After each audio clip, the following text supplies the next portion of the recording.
Spirit Switchboard, airing live on the United Public Radio Network, 105.3, New Orleans.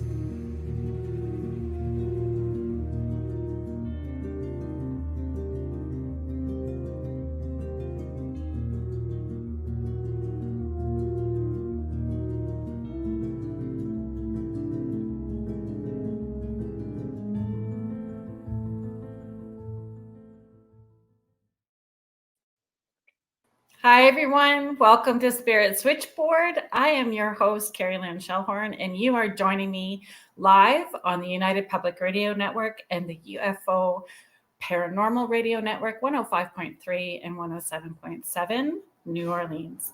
And today on my show, I'm really excited to have this conversation because I think that we've been playing email tag for quite a while. So I'm welcoming Jaclyn Goldman. So Jac AKA Creepin J is the owner of Guelph Urbex Walking Tours.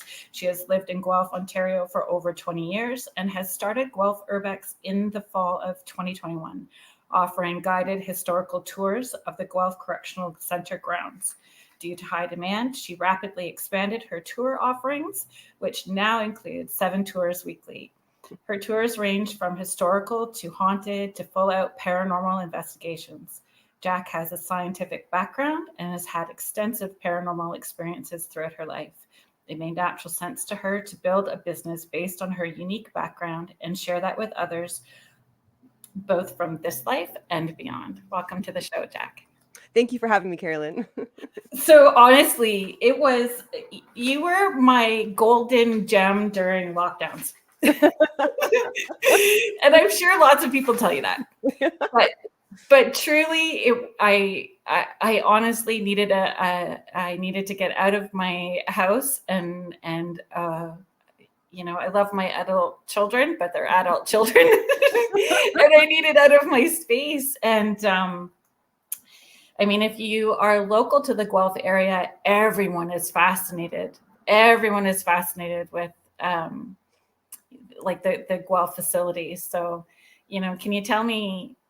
I just want to know how you got started. How Guelph Urbex got started. Well, typically, whenever I travel anywhere, I always stay in a haunted hotel or a place, and then I buy the book of haunted. Whatever random city I'm in, and then I go to all the haunted places. And during COVID lockdowns, I got really frustrated with the fact that I couldn't go to any of those places. So I thought, what about in my own backyard here in Guelph? And my nephew, 15-year-old nephew, was visiting with me, and he noticed on Instagram that I like to take pictures of abandoned buildings, and so he had taken me to like a small closed jail facility where their cottage is, and I was like, well, you got to see the giant jail here in Guelph. And so he started asking me all these questions about it, and I didn't know anything. So I thought to look around to see if anyone was offering tours. And there wasn't. So I thought, you know what, I'm already an entrepreneur, so I'm going to just start a new business. And this way, if it's a success, great. If not, then I just learned a lot of really cool history. So that's how it started. But it's a great, the passion, enthusiasm, the knowledge that you bring to the table. It's a brilliant tour. I highly encourage, and I haven't participated yet is the keyword in that sentence. I haven't participated yet with the other offerings that you have, but that was such a brilliant, and it was, I think for me, it was fun for me to be out in a public setting and not have to be me as Carrie Lynn Medium. I was just tucked in the background and having my own experience, right? and observing and watching everyone interacting with you. And I could see people gravitating to you and wanting to share their stories and share their experiences as well too. So have you learned new things in those offerings? Absolutely. From that tour. Yeah, absolutely. So, especially when it comes to, so now I've adapted my tour a little bit since you were taking that initially, because I've interviewed at this point over 30 former inmates, because so I've actually have some participants read quotes from the inmates that I've interviewed, just kind of all along. Brilliant tour. The way you engage people is just brilliant. Well, thank you very much. Well, because I like to get people, I don't want it to just be me doing all the talking, right? I find Yeah. if you actually, it's why I having participants read quotes from other inmates that it gets them involved and they actually listen more and pay attention too, because they're like, oh, when is she going to call on me? Right. Yeah, they're carrying the weight of responsibility for the group. Right. And originally I did that because I was nervous that I'd forget everything. Right. I'm I serious. can appreciate that. And I made notes. So I thought, okay, if I have my participants read something, then I can sneak a quick peek at my history notes if I mess something up. But I never actually needed to do that. And it just ended up being, I ended up getting great feedback about that. And that's what people seem to like the most about it. Yeah. And I think you're just naturally transparent yourself. Oh, thank you. You just step up with authenticity and integrity in what you're presenting, and you're honest about your journey as well too. And it's relatable and inviting, for people to participate. Mm-hmm. So as a kid, you said that your 15-year-old nephew sort of pulled you in. So, Jac, as a 15-year-old, were you into paranormal, outside of the box kid at that point too? Always. I mean, we played Ouija board growing up as kids, like little kids. I Or started you even watching more? horror movies when I was in kindergarten and stayed at home. I had my Lovely. first real significant paranormal experience when I was 11, and it saved my brother's life. Tell me about it. Do you feel So comfortable sharing? Sorry, I should absolutely. have asked that first. Well, actually, I run haunted pub crawls and spirit crawls now, so that's actually what I try to do. Is I try to encourage everybody to share all their paranormal stories. Well, only while they're sipping spirits with spirits, right? So, when I was about 11 years old, I saw this. It was like it was a white figure at the base of my bed, and it was much taller than a human. It kind of was human shaped, but it wasn't. And I didn't know what it was. I kept hitting myself in the head and pinching myself and yelling, "Mom, Mom, what is this?" and then it disappeared. And then a couple of months later, my mom, my brother, and I. So my little brother was 8, so I was 11. So my mom took us to our grandparents' house in Toronto because we lived in Burlington at the time because my parents were having a fight. And when I was sleeping in the middle of the night, this thing came back. Only this time, it reached its hand or whatever it was, and it touched me on the head, and it gave me a vision the next day that we were going to get in a really bad car accident. And my little brother was going to die. So I just tried to shake my head off, and it's like, oh, at 11, that was a dream. Pardon? And you were 11. Yes. So after that, so when I woke up in the morning, I started experiencing deja vu. That was just everything that was happening was deja vu. Like it wasn't just a moment of deja vu. I was reliving everything. And at that point, I noticed that my mom was completely drunk. And so I begged my grandparents. I said, please, please don't let mom drive us home. Something really bad's going to happen. And so they said, no, child, you have to go home with your mother. And so it was my little brother's turn to sit in the front seat. And so I just begged him. I didn't want to cause any alarm. So I just said, hey, can you sit in the back middle seat here with me? Because I knew that was the safest spot in the vehicle. And I'm like, if you do that, then, you can have the next 20 car rides in the front seat. So he agreed. And then so as we pull out, my mom, she's driving all over the curb, blows a tire. Nice man puts a spare tire on for us. And then he tells us don't exceed 80 kilometers an hour. And she gets back on the highway. So if you've driven on the QEW from Toronto and around Oakville, there's that Ford Drive, that big bend. And so as we're driving, I'm sitting behind my mom in the back seat, and I'm watching the speedometer 80, 90, 100, 110, 130, 140. And then we hit that Ford Drive and smashed right into the guardrail. My mom was not wearing a seatbelt. She went flying on the other side of the vehicle and went through the windshield. And then I looked in the rearview mirror, and I noticed the cars coming from around the bend couldn't see that we were stopped. So I grabbed my brother when the car was still moving and jumped on the other side of the highway and the other side of the guardrail and got smashed again. And so she was just hanging out on the passenger side of the vehicle outside the windshield. And if my little brother was sitting there, he would have been dead because he was like so small. And miraculously, when we got to the hospital, I assumed that my mother was dead until a police officer came up to me and said that they had to arrest her. And I was like, what? Mom's alive? no idea. And so I never saw this thing ever again. So it's kind of funny because like the funny part about it is that so my brother now, so he's got 2 PhDs in mathematics and he works in he's called it machine learnist. And my mom used to look like Linda Hamilton from Terminator 2.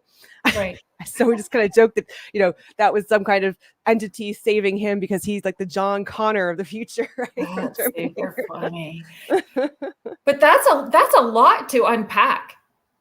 Mm-hmm. It's a lot to unpack. I mean, there's an understanding and compassion in being the oldest in a family where there is that addiction dysfunction as well too, right? And how we take over as a parental role, but that you were so open and aware that whoever or whatever that was able to connect in with you, and unpacking that you were mature enough to trust that that's what it was, because in that family structure you may not have had that validation or encouragement or appreciation. I just thought it was some kind of guardian angel. Right. Or what people would call a guardian angel. Right. Because I find so often people love to talk about spirits and they say like, oh, black evil spirits, but there's a lot of good stuff out there too, right? It's not all bad. Right? Exactly. It doesn't have to be bad. And sometimes those energies that we feel that are intense are their experience that makes it intense, or that they've been trying in so many subtle ways to get our attention, so the only way is to like get intense to make sure that we're paying attention, right? And so you have to be pretty open-minded to what the whole experience is about before making a judgment. But at 11 that you were able to do that. So did that intuitive sense continue to develop, or did it kind of shut down and reemerge at another point in time? No, I guess I've always just been open. So I just, if the universe is sending you some kind of signs, we got to walk around with our eyes open, really. Yeah. I think just so many people just get too caught up in whatever they're doing in the moment that don't realize that, the universe is sending us signs in all sorts of different ways all the time. Yeah. It's subtle. Yeah. Sometimes it's very clear, Yeah. Yeah. But it's not always the big burning bush. No, not at all. It's really not. You just got to put a few things together. Yeah. So originally that started as the historical tour and urban exploring. So, urban exploring is the background that you had in leading up to, when you were going out of town. Can you, talk about it? And I wanted to talk about urban exploring because some of the places that I've investigated just on my personal time, same as you, right? Just because there's an interest in history, there's an interest in having a personal experience, that sort of thing. So I've used the geocaching app quite a bit. I have not tried that. Oh yeah. It has taken me to some really fun places, because when they're hiding that geocache, they're looking for some unique places as well too. So I found some neat like pioneer cemeteries and different locations by using the geocaching app. Oh, very cool.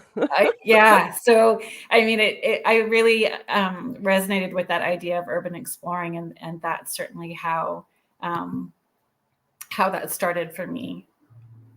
But I would love to hear urban exploring. I don't know. That's why I call myself Creepin J, not because I'm a creep. It's just I like to creep around in places, and so I'm fascinated with like abandoned buildings and abandoned towns, and so I mean, like as soon as the COVID break was over, I called it my bando trip. I'm always doing this bando trip. So it was, I did Death Valley, so all in like Nevada, Route 66, and then extraterrestrial highway. And just going from like abandoned town to abandoned town and photographing buildings and not being afraid. And that's fun. Yeah, creeping around. So there's a lot through Northern Ontario too. Have you? I have actually not spent that much time in Northern Ontario. I believe like there's a lot around Sudbury, right? Yes, that's my sort of neck of the woods, right? Okay. So I grew up outside of Sault Ste. Marie, so that whole area. But even going like north of Peterborough, there's all kinds of like really neat places to check out in our community too. So yeah, I should, because like lately I've just been going to the States. Oh, but there's the history seems to be a little richer. But I think, for what you're doing and digging in, here's some history that people may not have known about. So, I mean, Right. you're a reresearcher and historian at the same time, whether you recognize those Oh, labels. absolutely. Yeah. And Yeah. actually, so a lot of the, I guess with all, because I was going to mention with the correctional center, originally I wanted to do that as a haunted tour, but I couldn't find any ghost stories. So Oh. I know. So I was like, well, I guess I'll make it historical. So, But as you've gone along, have you gotten well, the yes, stories? because now I started. There is a few Yeah, so now I started doing paranormal investigations at the correctional center at night. So outside. yes, We outside. just need to be Unfortunately, clear, right? Like there's yes. not really access inside the Yeah, there's building. no access inside, and I have permission from Infrastructure Ontario. I have a permit, so not everybody can creep around there at night. If you're actually in there that you're not part of my group, you can actually be charged with trespassing if you're there in the evening. So just putting that warning out so yes, everybody thank you for the understands. reminder. But yeah, so I've run about 12 so far this summer, and it's really interesting that I'm seeing some pretty consistent results. Because I let everybody use equipment, right? So I've got 12 different pieces of equipment, and we're in the same spots. We're identifying some of the same spirits, and I don't tell anybody in advance because I run it like a science experiment, right? I was going to ask you about the science because that's your background. In looking at it as a science experiment, you have to repeat the experiment. Exactly, with different people using the same tools. So you have, what I love about these is that you have people that are super sensitive and have had tons of experience with the paranormal, and then you have like the guys that are just there because their girlfriend wanted them to, and they're like, voluntold, whatever. Yeah, I don't care. I don't believe in this stuff. I don't believe in no ghosts. Yeah. And then I just kind of let them go, and I'll debrief them afterwards, but there's some pretty consistent findings, and it's very interesting. Do you There's find definitely a lot of activity there? Yes, because I know that I've dragged my kids when they were younger. Let's go. Let's go, and really educating people too that you don't necessarily have to be inside a building to have those experiences. Right. Yeah. I mean, these things are spirits are everywhere. Just like, and the same thing too. I mean, we do it at nighttime, but like spirits are just active at night. Yeah. My craziest experience in Guelph downtown was at the Woolly Pub. Oh, really? Okay, that's a new one. All right. That hasn't come across my radar yet. What was that? It was actually inside the building, not even outside of the building. Mm-hmm. And what happens? It was like a Harry Potter painting, when the characters in the painting start talking to you. Okay. The painting behind the bar, and up above, started moving. And then one came out from it like it was a mirror. So I'm assuming there's some kind of portal thing going on in there. And it looked at me and talked to me. And then it moved around to the back of the building. And when I looked out and across the street, there was something. Wow. But I don't know what it was. Can't identify what it was dancing. Okay. It was maybe 3 or 4 feet tall, and it looked like it was dancing on the roof of the building across the street. And just so we are all clear, I was not drinking. Okay. No alcohol was involved in that spirits encounter. But I mean, that was a while ago. Right. At least 20 years ago. But it stuck with me because it was just, it was a wild experience for me downtown. Wow. Yeah. See, the most haunted place in downtown Guelph in my books is St. George's Church. So kind of close. Oh yeah. By a long shot. I know everybody always talks about the Albion, but I personally didn't have an experience inside the Albion either. Yeah, neither. But it could just be us too, right? Like everybody's going to bring their own energy into a space. Absolutely. So one of the questions I wanted to talk to you about, like when you said that in looking at it as a science experiment and having different people, different equipment, same equipment, different equipment. in that It's the location. same equipment, but I've got 12 different pieces. So I encourage people, because some people really have a knack with one particular device and then not with others. So I like everybody to try everything. So are you finding residual energy or intelligent energy, because are those spirits kind of warming up to you?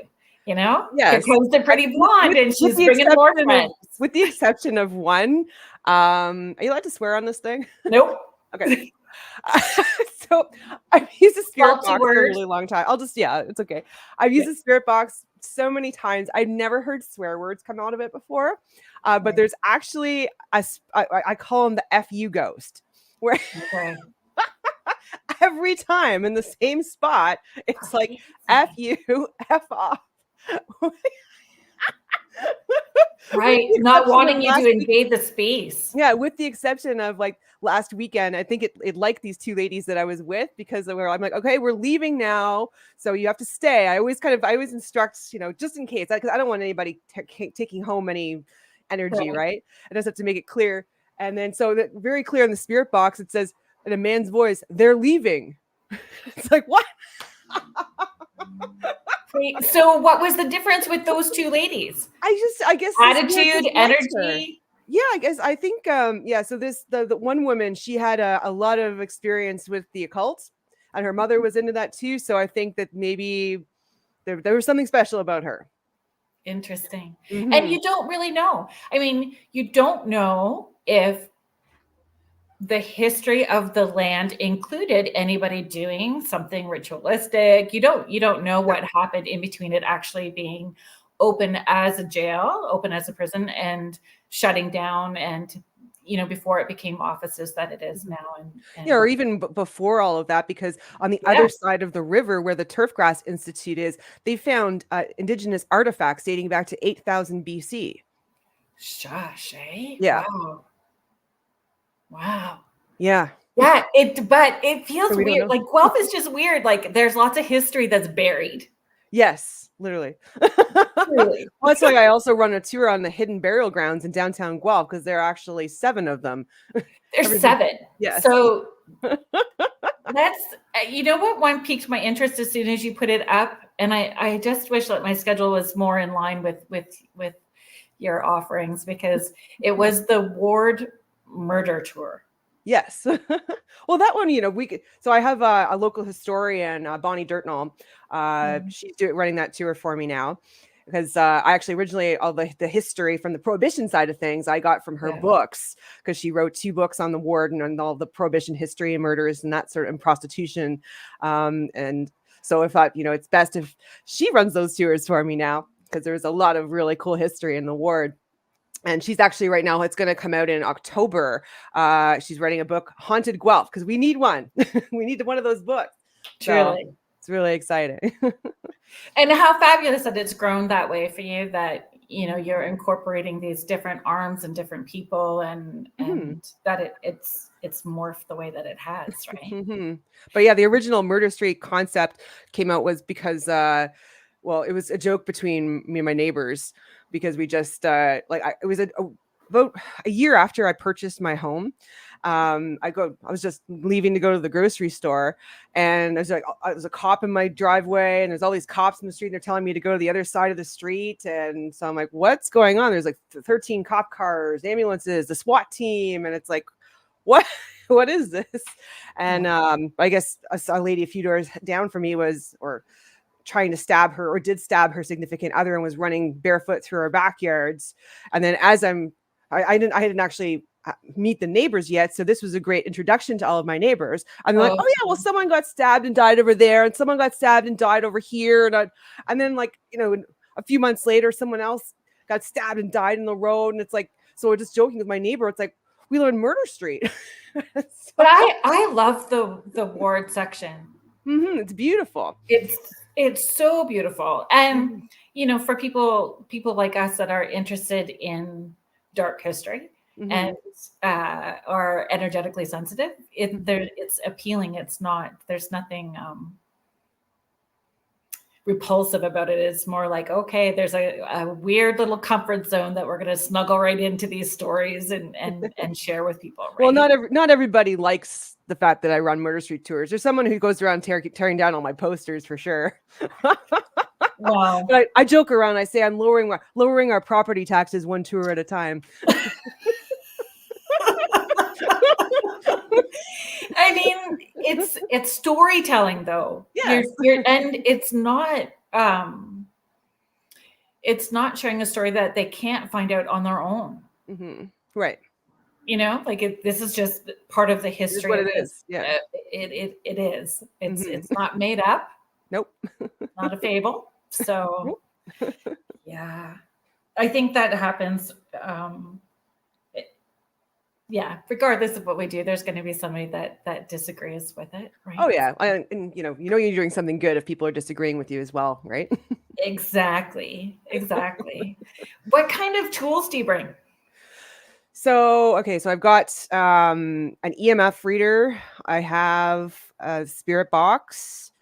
I have divination rods. I've got a grid pen. I've got a regular thermometer. I've got a thermal camera, pendulum board. I don't usually bring the Ouija board around because it's just a little too big to and carry there's around. some education that has to happen with that for people too, because they seem to be all good with all of the paranormal equipment, but if they see a spirit board, they freak out. So yes. there's a belief system and fear that's attached to it. Oh yeah, I swear I had one guy on one of my tours, I swear he jumped like 6 feet in the air when I pulled out the Ouija board. He's like, oh hell no! Yeah, and it certainly can be a hot topic. And so, is there an education? Yes. So that you bring to the table and letting people know, like we're opening and closing and we're inviting. How do you approach those? Yeah. So I teach everybody like from ground zero, what everything does, why it's thought to detect what it does, how to interpret it. And then, basically just what kind of questions you can ask, how to guard yourself. And then, if you're feeling, just kind of be aware of your feelings in your environment. And also to be respectful. Very respectful. That's important to me. Yeah. So. And then, like you said, if they have a personal belief system using that, if that's what they feel drawn to do as far as protection, Originally I assumed that everybody knew how to use the Ouija board. So that was actually one I didn't give a lesson on. Yeah. So when I was doing these investigations at Springvale, I literally walk over to a table of ladies and they're moving their hands all like this on the board. I'm like, what are you doing? They're like, but that's how it works in the movies. I'm like, no. Yeah. But like that education for people to know that it doesn't matter what tool you are using, whether it's an app on your phone, a Ouija board, the dowsing rods, it's all a tool that's opening up and you're asking to have a personal experience. So understanding the responsibility to that, experience and then closing it properly. So I think make sure no one's bringing anything home. People is so important. Yeah. And then not, and being respectful, because we're going into it's like going into their home. Absolutely. And then especially I find where sometimes it can get a little unsettling is if the spirit that we're communicating with doesn't realize that they're dead. Right. And that can get when we did an investigation at St. George's Church and that happened, things went south. I've never seen some like people getting scratched and hair pulled and choked and videos erased off their phone. And it was terrifying. And how did you are you comfortable talking about that experience? So luckily, sorry to interrupt you. I have a question to start with. Sure. Do you feel that it also depends on the energies of the people that are participating? Like, what are they bringing to the table that can also shift an experience for an investigation? Like, we all have energy that's attached to us as well, too, like our own divine team or loved ones that are in spirit. And sometimes people have their own intention, whether they're consciously aware of it and express it or a subconscious intention, right? Yes. Yeah, I really think that yeah, like you said, people have different energies, and some people are open, some people are closed, some people just generally attract spirits more. Like I find it quite often when I have a group, like there's usually one or two people that whatever entity is present really gravitates to. And depending on like I was mentioning with the FU ghost, then we have somebody else who, he seems to connect with, and it's a totally different vibe than it was the past many times. So I think absolutely it's what people are bringing to the table. Yeah. So can you share a little bit about how that, Yeah, so at St. started George's off nice and escalated? Yeah, so St. George's Church was rumored to be haunted, like the point where the diocese gave me wanted me to come in and check it out, which is to me is mind-boggling. Wow. So the first night, so I did 2 nights. The first night, everybody was saying that all the equipment was pointing at me. Something was following me. And I'm like, oh no, that's not good. I don't like that. And then the next night, so on both of these nights, for the first time ever, I read the history of this organ tuner who died there. He was crushed by an organ lover, and he's rumored to haunt the place. And so it was the first time his story was ever read aloud. Interesting. Mm-hmm, right? Yeah. So the first night, everything was pointing at me, and then the next night, we went close to where the organ was, or where he died. Like you actually can't access that part of the church right now, but it's close enough. And so then when somebody asked the question, do you know if you're dead? And that's when things went just crazy. And like people were getting hurt and choked and scratched, and it was terrible. So, I mean, so I'm like, okay, let's leave and go in the basement. And then down there, things got even stranger because there was one particular death that happened recently that I was told not to talk about. And I didn't. And everybody, like 2 separate groups, I could hear them describing the event that happened. And so I'm like, you know what? I'm like, okay, I'm calling it. Because this time I made sure to bring sage and Palo Santo, because I like doing both. Because everybody knows sage helps get rid of the negative energy, but I like Palo Santo for inviting positive energy in its place, just so there's no disruption of overall net energy. Right. And nobody told me at the church that anything else happened since that, but that drained me so hard. I was crying when I got home. I felt horrible, and I thought, I'm never doing that again. Oh, I call it a psychic hangover.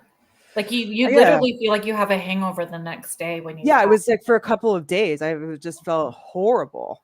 Yeah. So yeah, I just kind of like try to make amends. I'm like, I'm so sorry. Well, and that's it, right? And was it not wanting to discuss? Were they needing help or support? And in those moments, if not everybody is able to, or it has the right tools, it would be hard to keep everybody safe and then Right. Do what maybe you're needing to do. Like that was a powerful experience for sure, right? Yeah, I You still seem to attract those. What? Oh, yeah, very strong messages. Yeah. Yeah. I mean, there's more subtle ones too, but yeah, that's intense. Mm-hmm. Do you find so they didn't have any experience after, like No. the church itself didn't? So No. that's interesting. So hopefully, if anything, maybe I did help him move on. Yeah, for sure. Well, definitely you poked a hornet's nest to start with, right? Yeah, big time. Interesting. Mm-hmm. How did was it, because I know for myself, like we start off in this with an interest, right? So we start off with an interest, and it grows and expands just because of the interest, right? Right. So Yeah. the different tours, how did you decide? Because you have one, what's it called? Is it the sip and? Oh yeah, so they alternate on Fridays. So it's sipping spirits with spirits, or so I call it a spirit crawl. So it's a version of a pub crawl, really. And then I have a haunted pub crawl. So I've just been alternating with those. So it's a very similar tour, but just with slightly different stops. Right. Yeah. And do you mind? Do they start with a little drink? Like, how do you manage keeping people and understanding to, like, if you're going to be drinking, it can change the dynamics, right? Yeah, it's different every time. I like, yeah, Like the partner that got voluntold who's just going to chug as he goes. yeah. And So then do that you find happens. that their attitudes change from the beginning of the evening, and as it develops and they're maybe having experiences, it Yeah, then changes? they want to share more stories, right? So I just encourage like so, and then if they get stuck, then I've got tons of stories. So I'm like, but I just try to encourage. I mean, because pretty much everybody who's doing the spirit crawl or haunted pub crawl has had some kind of paranormal experience. Funny, right? Yeah. Like So when you say this is what you do, they go, "Oh, I don't believe in that." But then all of a sudden they remember a story from when they were 12 at grandma's house. right, yeah. And then there's also like the people like so like my father, for example, always told me he's like, "Oh, I never believe any of that paranormal stuff." And then like later, now he's like 80, and he says, he's like, "Well, yeah, I did. I just I didn't want to admit it." So there's people like that too. Yeah. Do you And a lot find of people any are difference? nervous. Pardon? Do you find any difference between daytime and nighttime? Like you can have, are you having, like you start those, when you're doing the tours, like the tour that I did was in the afternoon, Yeah. right? So, I mean, I know that I'm sensitive, so I was picking up stuff, but not why I was there, right? So Mhm. there's definitely shutting that down for me, going, yeah, I'm just here to walk around. Yes. Yeah, yeah, you have to, right? Yeah, thanks for hanging out. But do you find that the energy shifts between daytime and in the evening, or do you have spirits still showing up and trying to connect, whether it's light out or dark? I think that people, again, if they're watching TV, they have a perceived idea of what it's actually like, or Mhm. what they think it's like, and then the Right. difference in what it actually is. Well, I think like I mean, it has the same. Well, the big difference with the correctional center at night is it's pitch black and it's kind of scary. Yeah, So, so your senses so are heightened. yes, absolutely. Because like the other thing too is like you don't notice. I always warn people on those on my anything ghosty that I do. It's like that. It's not the ghosts we have to worry about. It's the people. It's the humans. So you never know. Like Or the somebody's lurking in animals. the bushes, right? So that I guess that's what puts me on edge. I agree. 100% I agree. So that yeah, that changes it a bit too. But yeah, like last summer I did the paranormal investigations over the hidden burial grounds in downtown Guelph, and I mean, you still I didn't notice any difference in day or night. It's just there are some really kind of heavy spots that have some really heavy Cool. energy, and others don't, and that doesn't change kind of depending on the time of day. But yeah, with the correctional center, it's just yeah, it's especially if you're only with a couple of people, it's just like, "Whoa, what's around the corner?" Yeah. And it's so there's no electricity either. So you're not going to get any interference with EMF. So if you Oh, I see, was going to ask if there could be potential contamination, but I mean, it's even though you're going with that scientific background with an open mind, Mhm. uh, I mean, in the end, we all want to have a personal experience, and it still is a personal experience, even if we're trying to have a semi quasi professional investigation. Right. Yeah, exactly. It's just even because even some people are just like, wow, I get to actually see what this equipment does and how to use it or use it myself. I've seen it on TV shows, but wow, Yeah. cool. And it's So inspiring people to have a sense of wonder. yeah, exactly. Right. Yeah, to play and Yes. and and explore. Well, yeah, that Check was out. actually one of the reasons why I ended up doing these is because I played this game with my boyfriend at the time called Phasmophobia. I don't know it. Tell me about it. It's like a ghost hunting game. So Oh, I think that my daughter actually told me about this. yeah. So it's like it's a game on Steam, right? And so I used to What? play this with my boyfriend like from a long time ago. And he like so I was like, oh, I'm just as a joke, I'm gonna buy an EMF reader. Oh, okay, I'm gonna get a spirit box. I'm bored. I'm like, let's go out and play.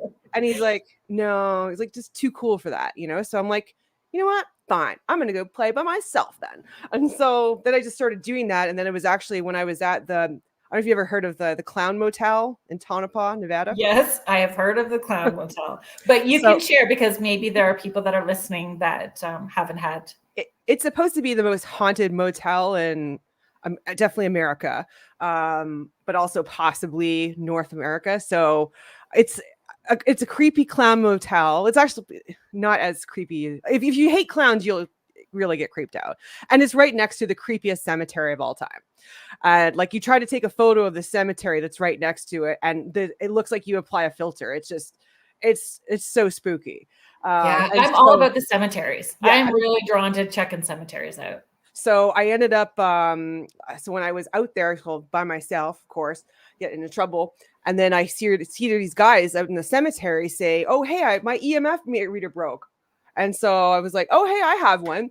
And so it turns out they were filming a ghost show. So they're like, "Will you help us in our investigation?" And I'm like, "Yes, I will." And so when I was doing my intro, it probably didn't actually ever make it to TV, but when I was doing my intro, I was like, "Okay, well, and now coming to Guelph soon on Guelph Urbex Walking Tours, paranormal investigations." So then I just came home and started offering them here. Oh, that's awesome. Right? And that's how, and you know that you're doing the right thing when it flows with ease. Yes, yeah, and it's fun. Like, with the exception of St. George's scaring me, but I really enjoy it. And I think that's probably a lot of the feedback that I've gotten from anyone that's taken my tours, that I just have like contagious enthusiasm because I'm finally getting to do something kind of really fun that I like. And, because I find a lot of times too, like this is the kind of stuff that, especially I say probably like women want to get out and do, but they don't want to do it alone. So they like the idea they can go see spooky places and hear spooky stories and then kind of like under my little umbrella. Yeah. And there's a comfort level that it's close to home. Yes. Mm-hmm. There's that comfort level that they're gonna make it home. Laura Lee is saying that Clown Hotel is so creepy, but mainly because I don't really like it. Yeah, if you don't like clowns, there's no way you're sleeping there.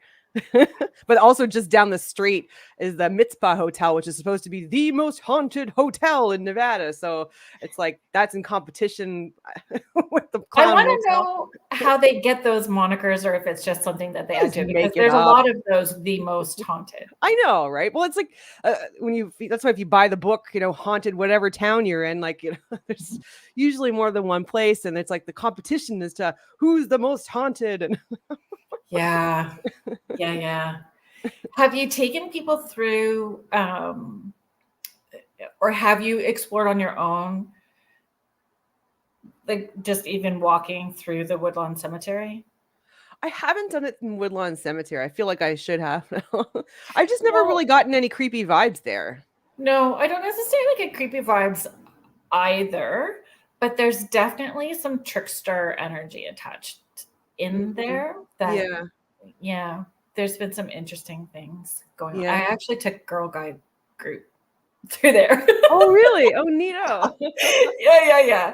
And again, it's just like it, and that was that point, right? It was starting to get a little bit dark, and right. There's a little bit of a creep factor. They get to play with a little bit of equipment and have an experience, and that's what you're providing, is an experience for people, right? Right. And for sure the enthusiasm, because I mean, that's definitely, I told I was so excited to share, Guelph Urbex with as many people as possible. Well, thank you very much. Appreciate it. You're so welcome, because I mean, you're quite the legend around here. Yes. Yes. An urban legend. But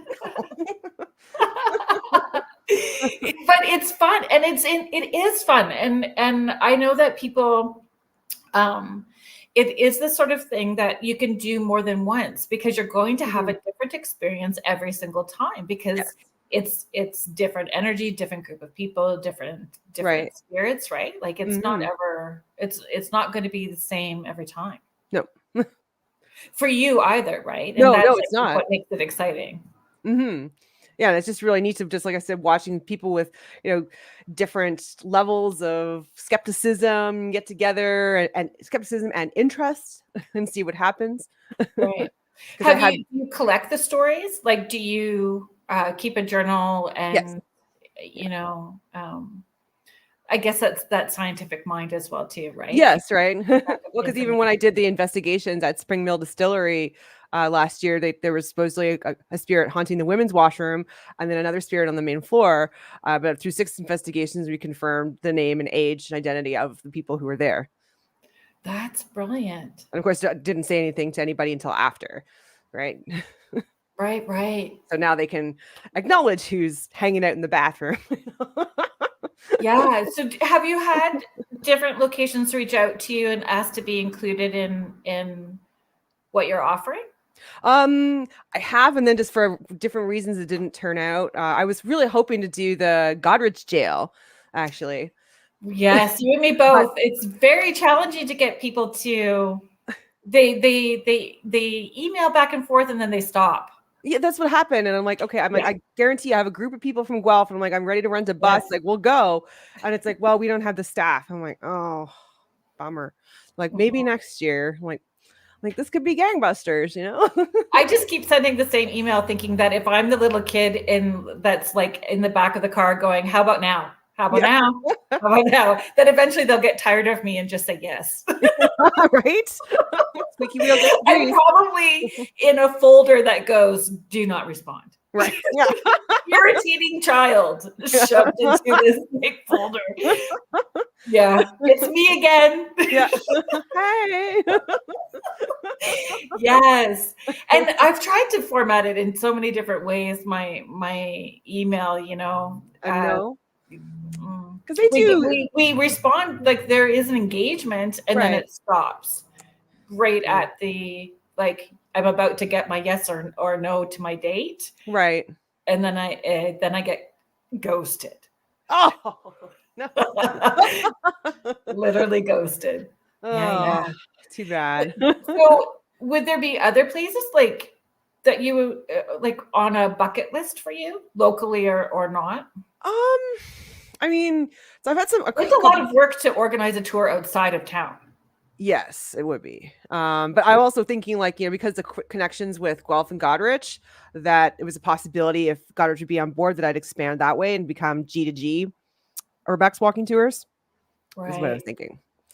So, if anybody in that area, right, reach out. And with Stratford in the middle, so I think that would be so I was looking at that as a potential expansion. Yeah. And I think too, it's sometimes when we have a creative thought process as well too, kind of keeping things tucked in our back pocket until we have enough of the things in place before we share too, right? Like, right. And but yeah, there's a lot of places in town that are haunted, but to make like, so like I've had some people working at the boathouse inquire if I could do an investigation there, but I think that would just probably be more of a private investigation rather than have it as an event. So I mean, I like the correctional center, but it's like in the dark, it's sometimes like herding cats. Like, hey, where'd you go? Marco? Yeah, right. So I have a whistle now. Do you really? I have to. I put glow sticks on people so I can see them. And it's that dark, right? Yes. But I mean, that probably adds to and makes them laugh, right? Because I find, you know, if you can add a little bit of humor into what you're doing, it helps them relax a little bit, and then they're having more of an experience. Except when I get scared. And oh no, that happened a couple weeks ago. I was just with two ladies, right? And as we're approaching the superintendent's house, I was like, "Oh, my app's getting something. This the same spirit. He's back." And so as this is happening, there's something in the trees above me, and so I just go, "Ah!" I ran away. And they're standing there like, "Jaclyn, what were you just gonna leave us?" I'm like, no. Did you not have your own, you know, glow stick tied to you? Follow the glow stick. Yeah, they just need, you need. And I usually I'll have with bigger groups. I have a little skull head that lights up, so that way people know which one's me, because it's really that pitch black. Yeah. So if somebody's turned around and has a glow stick on, like, I don't know if they're in my group or not. I have to see the glow stick. So Michelle Plummer's just saying these girls are on a roll with the puns. We have fun and a good pun, right? Mm-hmm. And that's interesting. That's really good that you have yours is something that's different, right? It's to identify you separately from the group. And then my thought was too, like, what if you ended up with some glowing orange orb too, right? Then how are you identifying? Right. Well, actually, lights in the sky. Yeah. Well, actually, we thought we captured a whole bunch of orbs there a couple of weeks ago. So, okay, talk to me about orbs, because orbs are a thing. Orbs can be a heated conversation as well too. Right. So, I'm impartial. yeah, I'm I'm not sure open-minded. I'm not entirely sold on them. Like, I'm probably more inclined to just think that there are some sort of artifact, whether it was, moisture in the air or bugs or something like that. But I have seen some videos where I thought, well, wow, that's Yeah, me that's too. something supernatural. I, Um, I think that I'm comfortable enough to say that I still am learning. Like, I'm still needing to be educated and have enough experiences before I feel confident. I would never say I'm an expert about anything, oh yeah, not me either. because I just don't know. But Right. I have that same sense of wonder. But definitely, I guess orbs would be that scientific experiment to play around with at the correctional grounds, like staying Hmm. time of night, different Different day, or camera, yeah, lenses, cameras, and yeah, seeing what happens. and that's what Or I'm trying doing to that do. shout out, right? Hey, if Yeah. you're here, show up like an orb and see what Right. happens, right? Yeah. Yeah, so that's what I've been trying to do since that happened. So I tried with my camera, and I'm trying with like my phone camera. I'm trying with just a few other things, and to see if I can verify it. Or yeah, yeah. But And nothing, eh? well, haven't yet. So this was so I've only done 2 since then. So Right, right. don't know. Hard to say.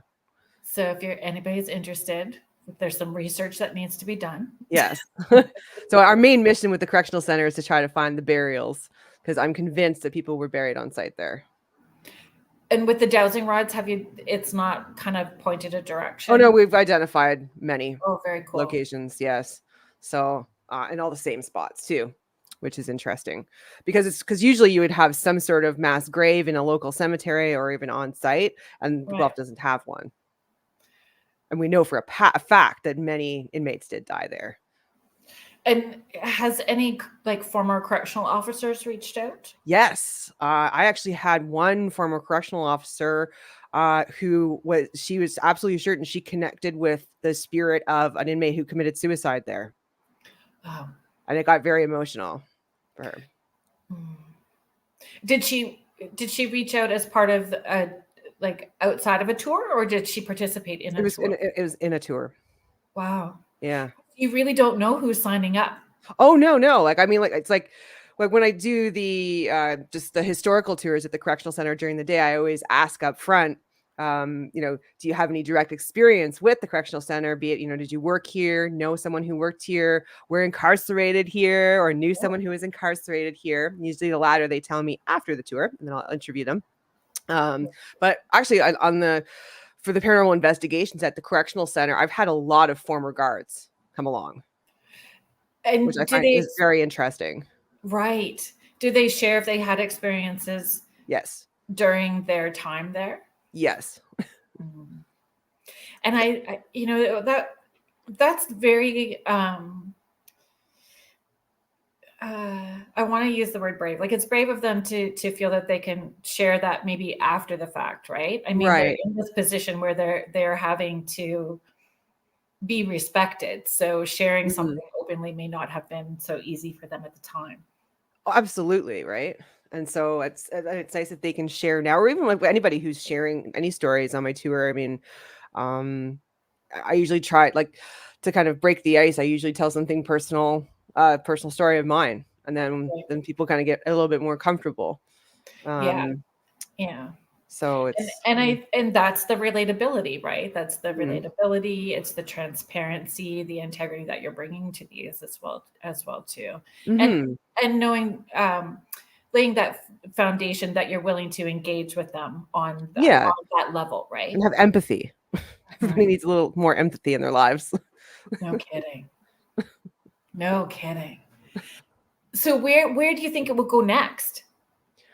I don't know. I mean, geez, I've already got 7 tours a week, so I quickly made myself the biggest tour operator in town. So I don't know. I mean, do you find though that because because I keep adding tours because people are like, "What's next? What's next?" So I'm like, Right. "Okay, I'll give me more stuff." So Right. So there's pressure in that, right? yes, So if there's a comfort level right now and just it is what it is and it will unfold organically, but do you find, that it's running so popular that you need your own thing that's separate from it? Like, well, that's what I'm doing, the haunted stuff. So my other tour guide, Bonnie Dirtnall, so she's a local historian and researcher. So she does my Murder Street tour in the ward, and then she also just launched a tour for the ward history walk. So she sticks more to the historical part, with the exception of the correctional center, because I like doing that. I've got personal ties with that one. right. So I want to stick with the spooky stuff for me. Yeah. But I mean, do you find you need to do something to balance the demand? So there's a public demand and that can be Mhm. tiring after a while, right? Like, I mean, it's good and we appreciate it, but there's Mhm. still and we do that exchange, we gain from it, but we need something that's separate, that's just our own. Like, I do investigations that I don't tell people about because I Okay. need it just for me. Right. Well, I Do mean, you I find have the another same? business that's completely unrelated to this. So it's Right. like the complete polar opposite. So that kind of balances me out. That's so fun. Yeah. Yeah, for sure. So that way it's like by the time, yeah, I'm done one and then I'm on to the next one. So it's yeah. Different hats, right? Exactly. But it's like Yeah, I get bored easily, so I need that in my life. me too. It's that 18 tabs open all the time. Right. Yeah. So I'm like looking at my like, what do I have? 20 something? So funny. Well, if you're just joining us here, thank you for joining us on Spirit Switchboard. You are listening to us live on the United Public Radio Network and the UFO Radio Paranormal Network, 105.3 and 107.7 New Orleans. And we have on the show today Jaclyn Creepy J from the Guelph Urbex Walking Tours. It's been great. Yeah, thank you so much for having me. Honestly, when I was starting Spirit Switchboard, I knew that, reaching out to you was one of the things that I wanted to do, just because I love what you're offering locally. How would you encourage people to start exploring, or their own area, like we have. Whenever I'm exploring a new town, I always start with the cemetery, because you can learn so much about a city or a town just based on their cemetery. So not only you can see, kind of like the origin of where people came from. And then I always look for the biggest tombstone or the biggest gravestone and see like, okay, who was this person and why were they important to this town? Right. And So those biggest ones usually have like their family on all sides, so you're yes. getting a rich story. Right. So then you can see where they came from. I was fascinated with the life expectancy at certain times, because it's surprising how sometimes even well over 100 years ago, some people lived to be over 100 or even 90. So it's so that's where I usually start. But I love cemeteries. I always I guess I remember my mom taught me how to drive in a cemetery because she figured I couldn't kill anybody. So just always It's kind of, so and then funny. when I used to be in sales, working across Canada, I would always have my lunch in the cemetery, and then so I could catch up on my phone calls over because it's nice and quiet and nobody will bother you. Yeah, no kidding. But that was an actual thing. Like in Victorian times, they would lunch Yeah. in One time I took my sales manager to the cemetery for lunch, and he's like, "What's wrong with you?" I'm like, "No, this is actually very peaceful and quiet." It's like, yeah. I had a first date with somebody and it was at a cemetery. oh, Our that first sounds date was at a cemetery. cemetery. Mhm. Great date Yeah, idea. it didn't really pan out, but it was still a fun first date. Yeah. But yeah, Because in terms of like exploration though, I always just make sure, like, number one thing when you're doing urban exploration is not to trespass. yeah, So I always call it that I do urban exploration with permission.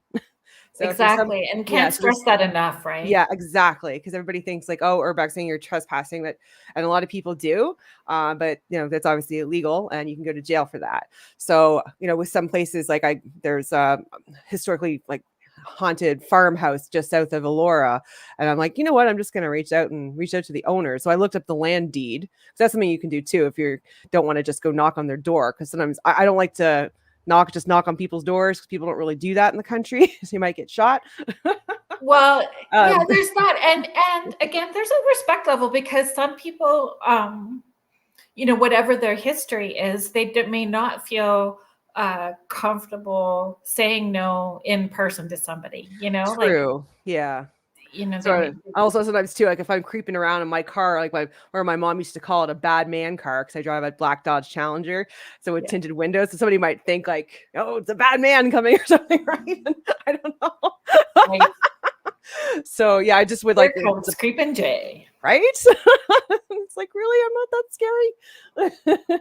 But yeah, I have in special instances like looked up the deed on the house to find the owners, and I could look up their phone number because like usually if it's like an older farm property, sometimes they might have a landline still, and then call them and explain and I'd see if they give me permission to photograph their building.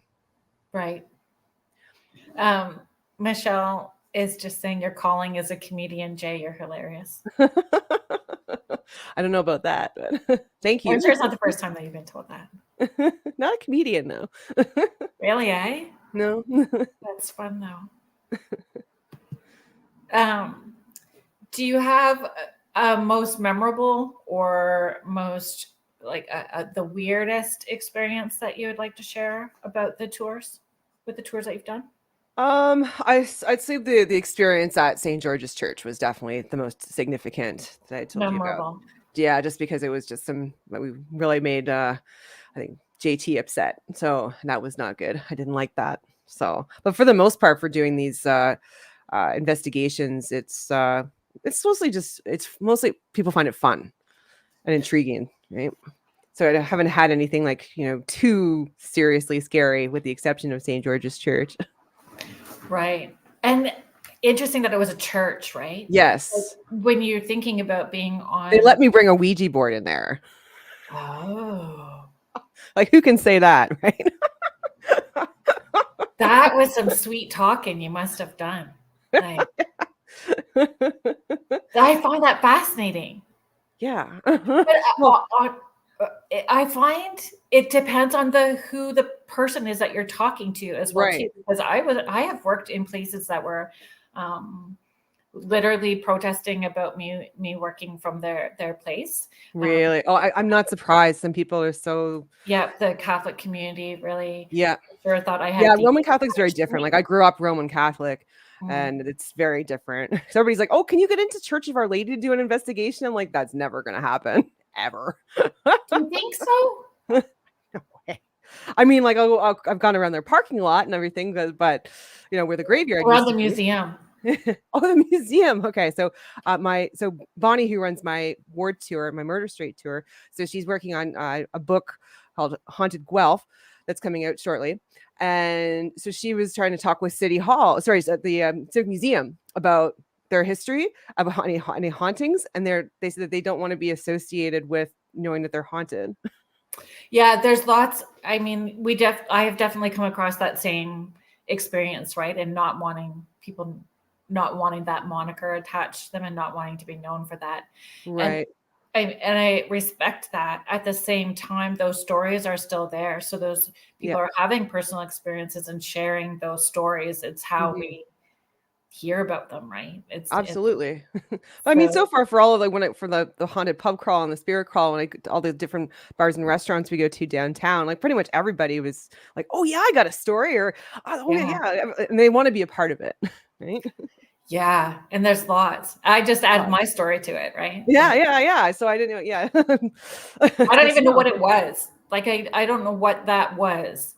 Right. That I saw dancing across the street because it was wild. It was not a person. Wow. I was not drinking, nor was I taking drugs. Oh, you've already said that. Yeah. Yeah.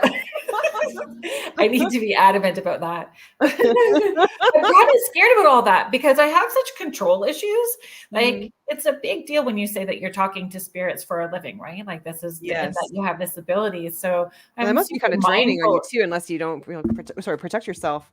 Yeah, and super mindful of the choices that I make, especially out in public. Right.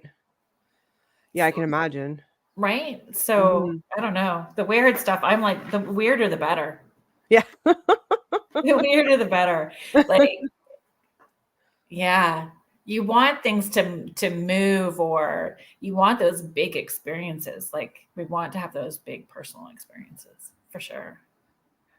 Organically though, not to be looking for it. Because whenever I go into a place where I know is haunted, I purposely, like, for example, like Greyfriars Kirkyard in Edinburgh, Scotland. I knew how haunted that was, but so I'm like, you know what? I'm not going to read about this until after, because I don't want to draw the attention of any angry spirits that are hanging around here in this graveyard. So yeah, read about it after. Yeah, but sometimes that's really good, right? So you're going in Protecting myself. Well, it's protection, and to have an honest first experience. Absolutely. Yeah, because then you're not biased and attracting energy, because then you're not looking for anything. Because I find if you're told something's there, then you're gonna have to be biased in some way, Yeah. right?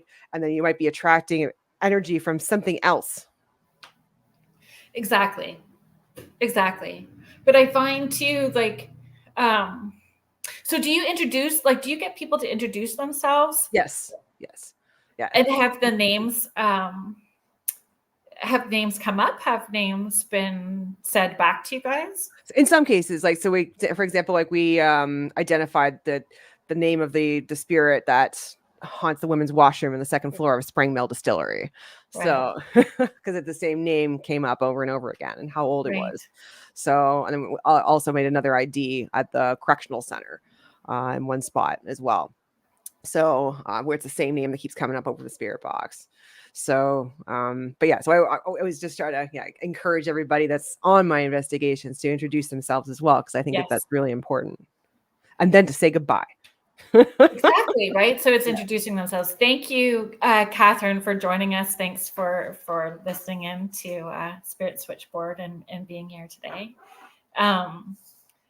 And I think it's shocking to people when they hear their own personal name being said by a spirit, it wigs them out right away. Yes. Well, I've gotten it a lot where, especially because I've gone back to the correctional center a few times, where it's like, "Hey, Jack," or "Hey, Jay," and it's like, "Oh, hi."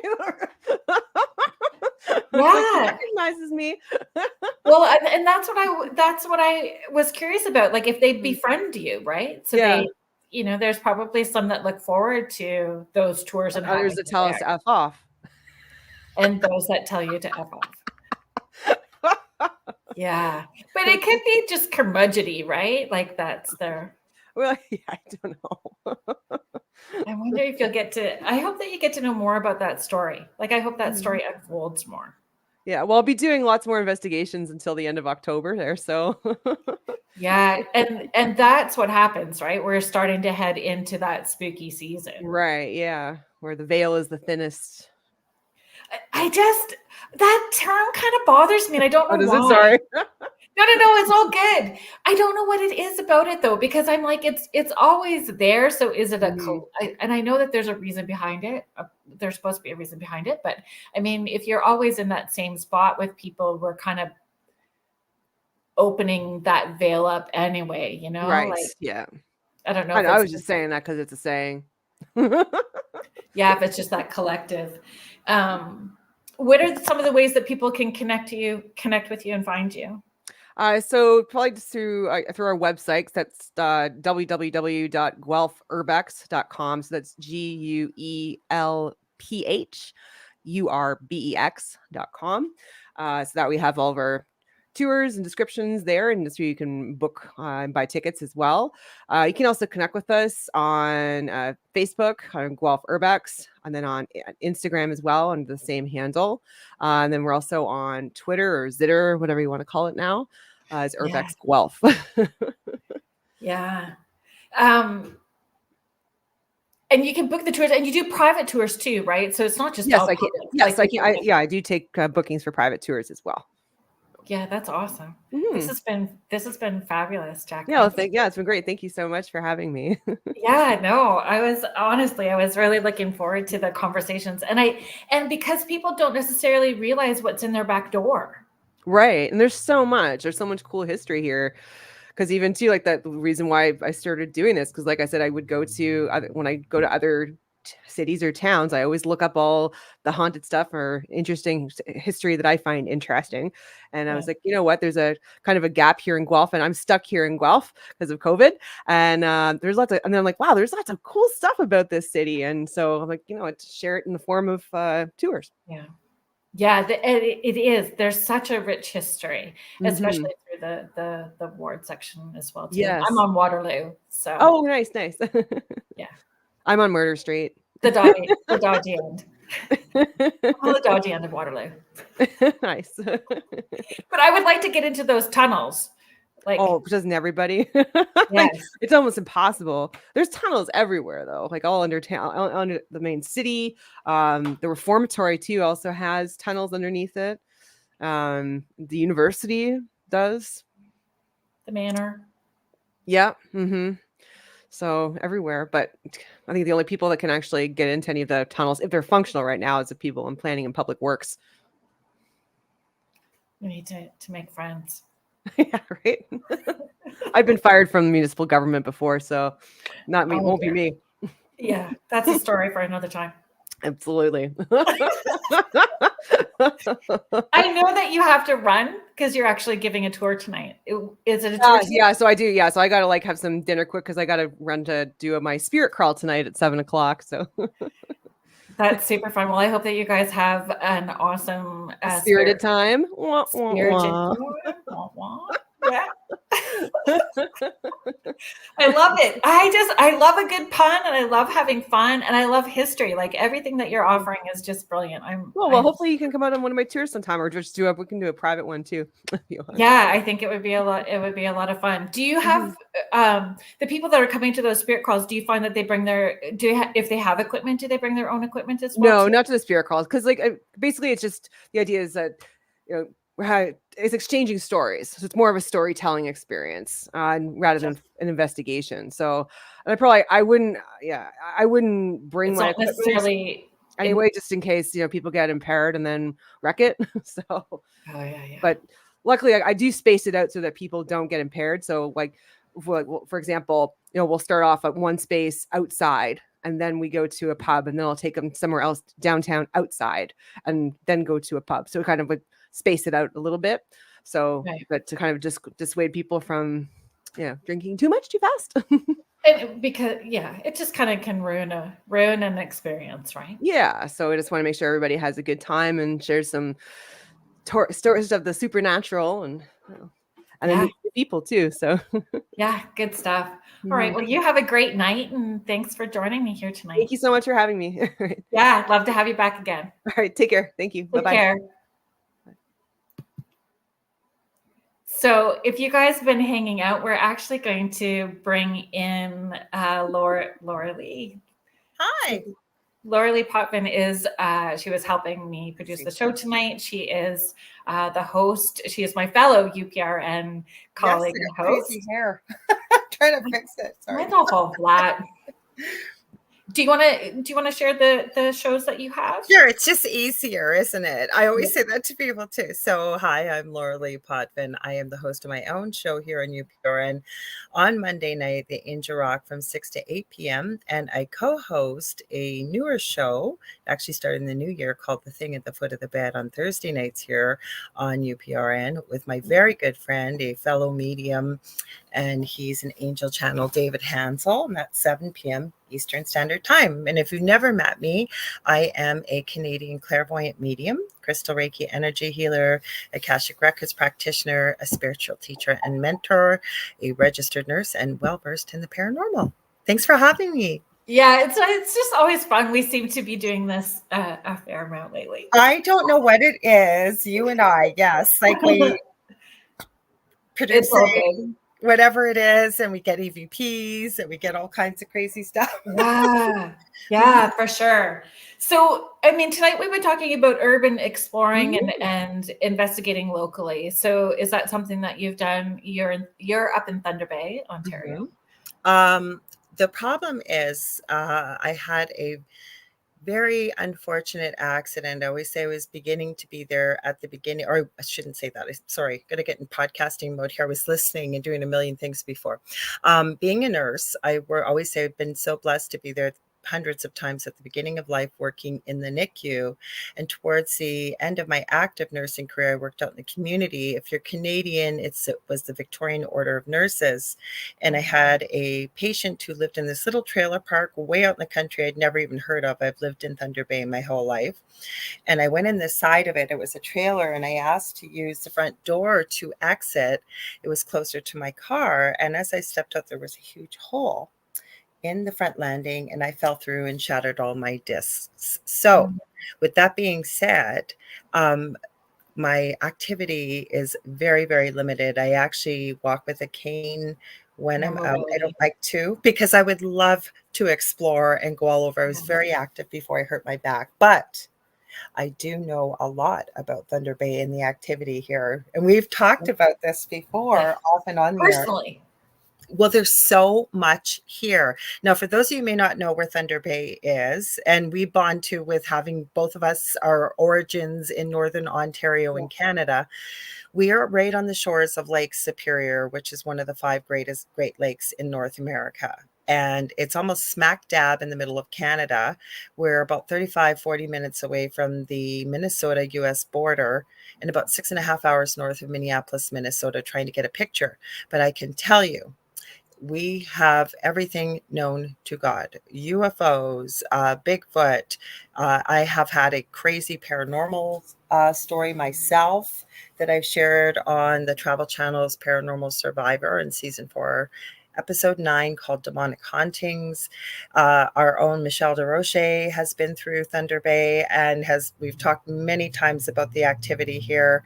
Wow. We have a very big First Nations population and 2 landmarks that have quite a bit of history, legend, and lore, which I believe with some paranormal activity has been documented as well. Is that Sleeping Giant? Yes, the Sleeping Giant, which is known as the Legend of Gijigumi or Nanabiju, depending on the main First Nations group would be Ojibwe here. But there's also a lot of Cree, because they were warring these 2 groups way back in the day. And that's in the north side. It's about 7 minutes away from my house. It literally looks like a sleeping giant.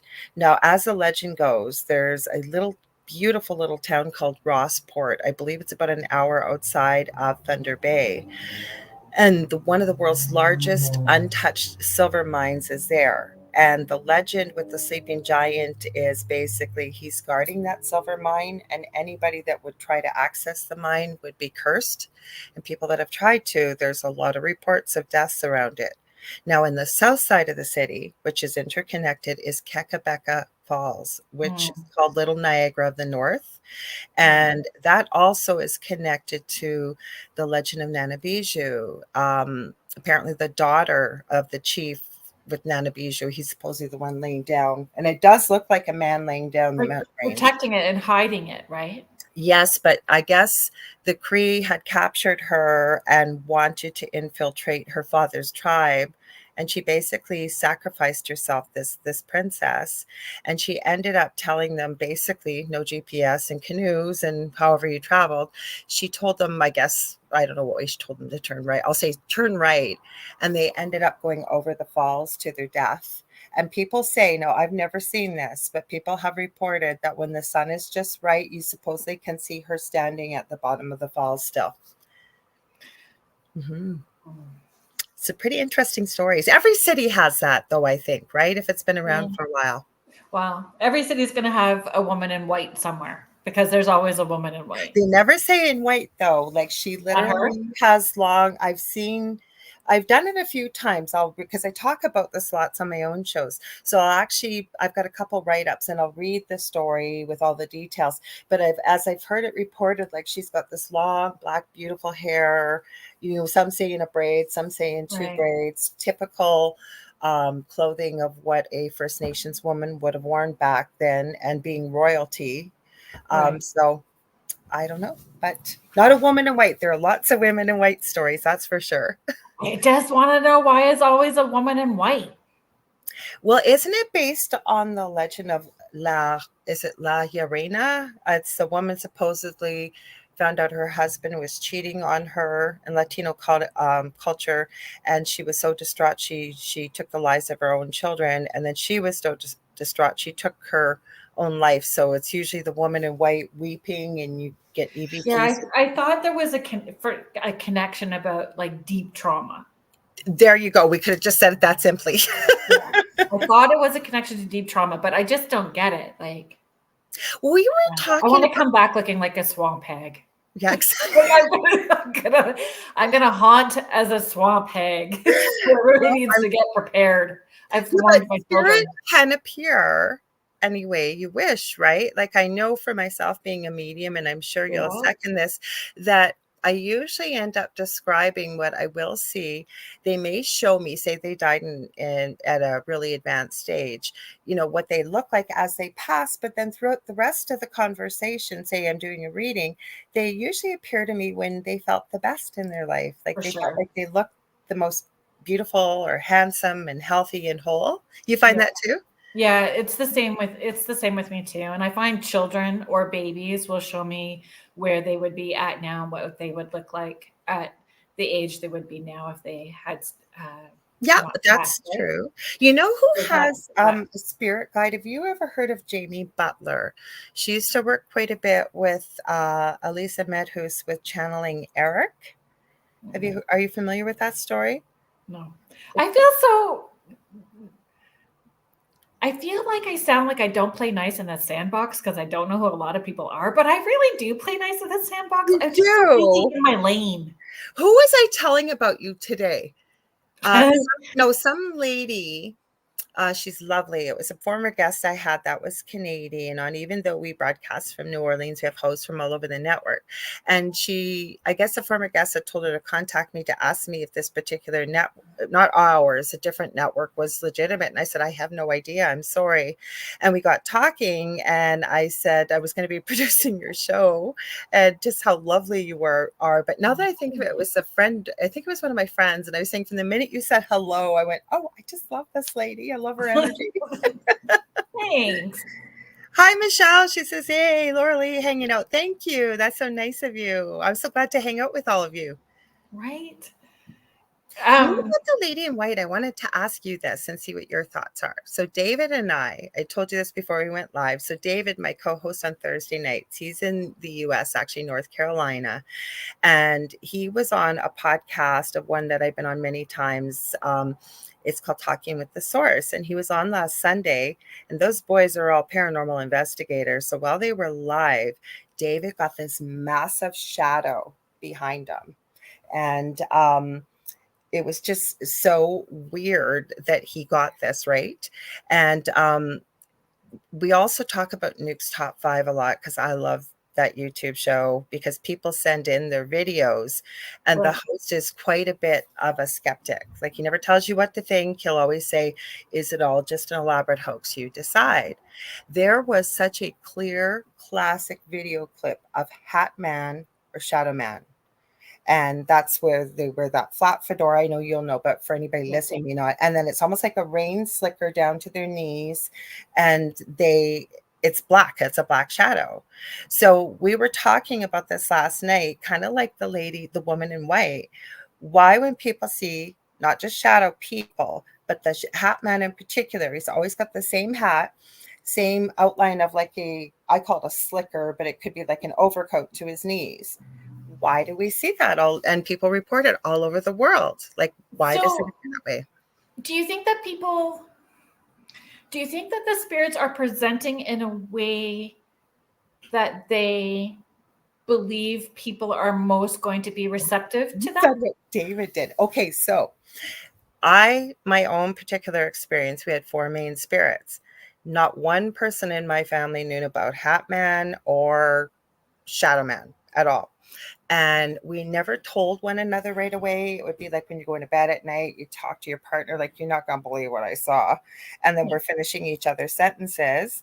I have a son with severe autism. He would get the words out. My older son would get the words out. We were all seeing the same thing. And my friend, Heidi Hollis, she used to be on this network. She's now on Coast to Coast AM. She's actually trademarked Hat Man or Shadow Man, because she's the one that really kind of came out with it quite a few years ago. She's not the only one that's seen him, but she's done a bulk of her work about it.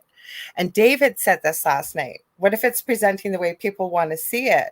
But I can tell you, I wasn't looking for Shadow Man or Hat Man, and nor was anybody else. But if you've heard, I guess you're saying that I never heard of it. I looked it up. Like, what is this thing? Never mind. I've never heard of somebody having a wonderful, positive experience with this particular individual or entity, if you will. Interesting. I mean, I've had spirits come in where I'm like, yeah, that doesn't work for me. You better come back a different. Don't come back. Don't let the door hit you on the butt as you exit. Oh yeah. I'm like, this currently doesn't do it for me. Sorry. Yeah, sorry. Try so and so down the lane. Well, not even so much go somewhere else, but I mean, I'll just say. So, like, I had an experience where Archangel Michael came in, and I was not raised with religion, raised with religion at all. And Archangel Michael presented, but he presented in a way that I feel most people would see him depicted, right? He looked like a Californian surfer with blonde hair. We had almost this conversation last night. I can't wait to hear what you have to say. This flaming sword and everything else. I'm like, I need I need the different version. So he presented in a different version. So I've always had that thought, like, if they're meant to interact with you, if it's spirit guides or a spirit that's needing, and we're not going to be receptive to working with them if we're not comfortable. And I agree. Hi, Howie. We've got Ed Odell here. He owns the Riff Network. I always give him a shout out. He's got his own show, Ryan Effect. Make sure to check it out. Hi, Howie. No, okay. So we had almost this exact conversation last night because David went to Angels. And you're going to agree. I know you are. I know Howie will say, probably lots of people that have heard this, right? And I always say to people, if it's something positive or loving or a former family member there, because you'll get people saying, is this my grandmother or is this my, beloved loved one? I always say your loved one is not going to scare you. Like if they were a prankster in life, they might, do something prankster-ish kind of that you'll recognize it's them. But they don't mean to either. No, they would never mean to scare you is what I'm saying. Right. So, but with negative entities, for example, whole different because angels, that's where I was going with angels, right? You've been raised with religion or a belief that angels have wings. I have heard so many reports, and David was bringing this up last night too, that the angel will appear with wings so that you recognize this as an angel, right? But I was talking about something dark. Like, why is this dark thing showing up? And I'm sure there aren't people that know who Shadow Man or Hat Man is, but he's appearing the same way unless it's... But that's still tapping into the collective, right? So many people have had that same... So if you were going to do a Google search, then you would have found that same... story. Mm-hmm. Yeah, well, we were having this conversation. It was so funny because it was almost like what David and I were talking about last night. But what you said, I think, is so important. Tapping into the collective. There are people that know what this is. And then Howie asked last night, we had quite a conversation about this, is Shadow Man or Hat Man, has he kind of evolved into what Thin Man was? And my word was no, because I think it came from a completely different source. It came from a creepypasta story, right? It's more like a tulpa, and it's been around for a long time. It's weird why it'll appear that way. Now I got to think about this, the collective. Sorry, go ahead. I don't mean to keep yapping here. I'm all excited. Oh yeah, no. I was gonna read Howie's question. May I ask? Let's flip this for a sec with demons. Mm-hmm. Okay. Well, I can tell you, sorry, go ahead. Sorry. So would demons love you or show love to you? In the beginning, yes, that's a way to get in. And I'm always a little more careful if it's a child coming through in spirit. Well, this is it. Like if you, and my experience to this point is the only way that I can respond with, right? Mm-hmm. Like I have an experience with, right? So it's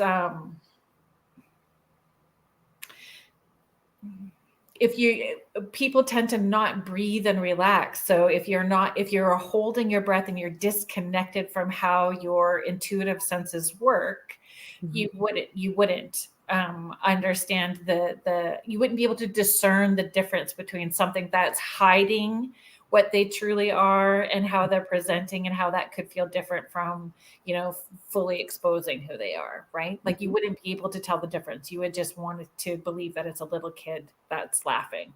I'm like you. If it's a little girl, there's something wrong. Yeah, the girl. It's always a little girl. Yeah.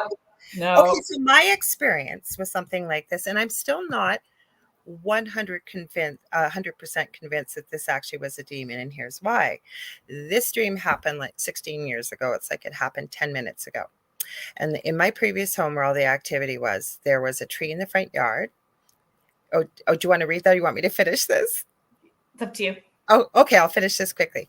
So, and it was a dream. It was a lucid dream, obviously. And he was up in the tree, this man, and I can tell you what he's wearing: dark charcoal pinstripe suit. I always say I'm not a high maintenance kind of gal, but I could tell that he was wearing very expensive clothing. And as I'm looking up, he's got this white silk shirt on, black silk tie, and the jacket. And then he had this very neatly trimmed black goatee and mustache, all in one piece. His hair was black and slicked back to here, but it was his skin. It was kind of this sickly, greeny white, and his eyes were completely black, and then they went to flame, and they kept flashing. And he said, "Hello, Laura Lee."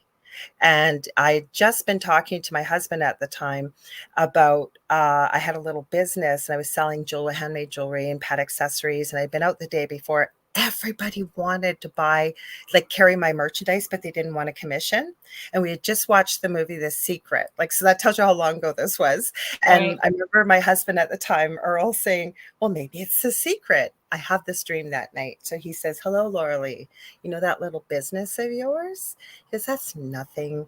All you can do," he said, "I can offer you wealth. I can offer you fame. I can offer you everything beyond your wildest dreams. All you have to do is agree to follow me."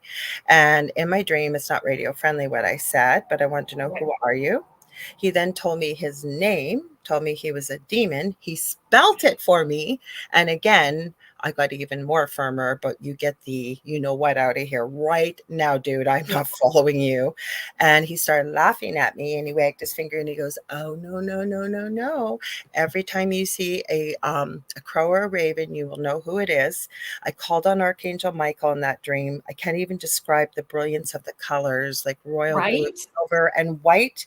I woke up sweating, shaking, and crying. I'm getting goosebumps telling you. And that was my introduction to the paranormal. I was not looking for this, because all heck broke loose after that. I found the name 5 years later, and I'd been raised Roman Catholic. I'd never heard this name, got the exact spelling, the exact animal form, Wow. like everything. Wow. So was it? I don't know, because we know tricksters will do that too, right? Yeah. Mm-hmm. Yeah. But since I've not had an experience like that. I don't know You've not too had many light workers that have. So here's an interesting, I had a not nice experience. And after that not nice paranormal experience, where it was definitely dark and heavy,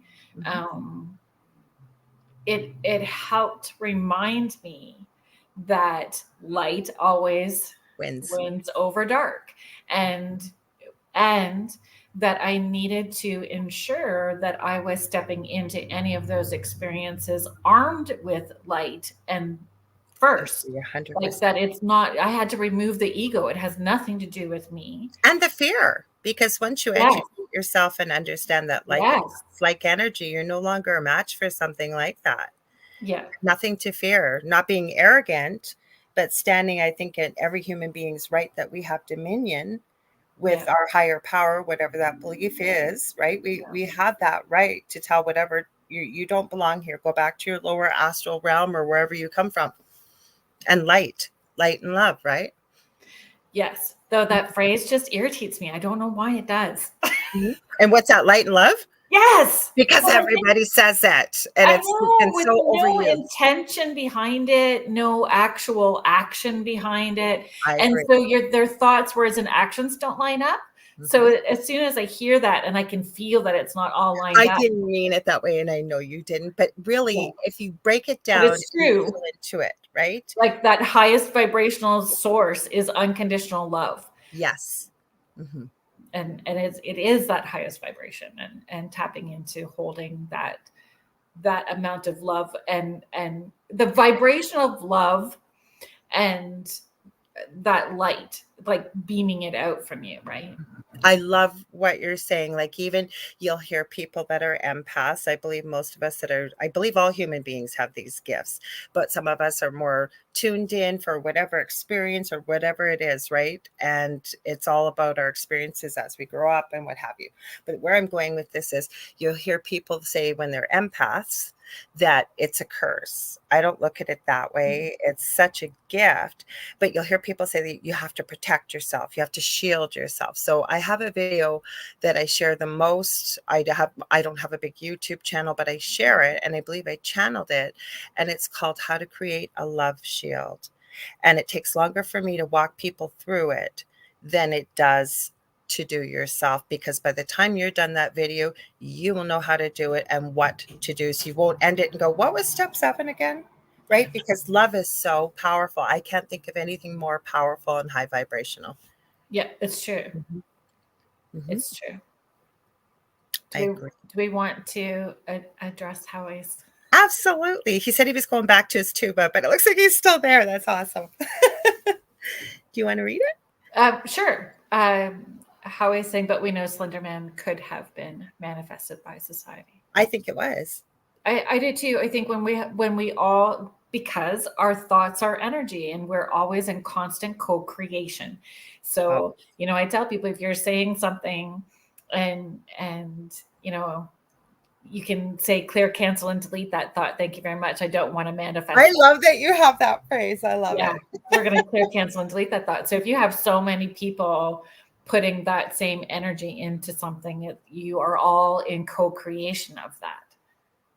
And then we go back to the woman in white. Is that maybe why it's persisted? Because it's talked about, or in certain cultures it's believed in, right? So going into the collective, enough people are putting that energy, whether it's thoughts, words, or emotions, right? And maybe that's why it still exists.